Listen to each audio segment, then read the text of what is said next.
जो 24 वर्ष धरी जो सरकार थिला ताकू लोक कहीं प्रत्याख्यान कले तांको पाखरे सफिशिएंट टाइम थिला लोकों पाई जदि से किसी करि थांते ताले लोक तांको प्रत्याख्यान करि न थांते और परिवर्तन चाहि न थांते सेमाने पूरा दुर्नीति रे लिप्त थिले सेमाने तांको जहा काम करबा कथा करू नथिले सेमाने गुटे विशिष्ट राजनैतिक दल पाई काम करथिले तो एटा एथि पाई तांको चाकरी दिया हे नथिला लोकों सेवा करबा पाई लोकों डेवलपमेंट काम करबा पाई चाकरी दिया हेतिला तो सेमाने जदि सतरे एमतिया किछि ताको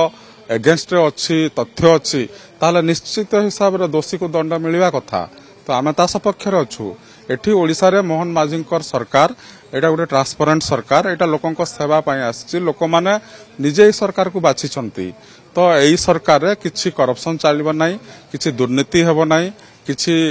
एमती काम हेबो नाही जोटा द्वारा लोकंकर क्षति हेबो लोकंकर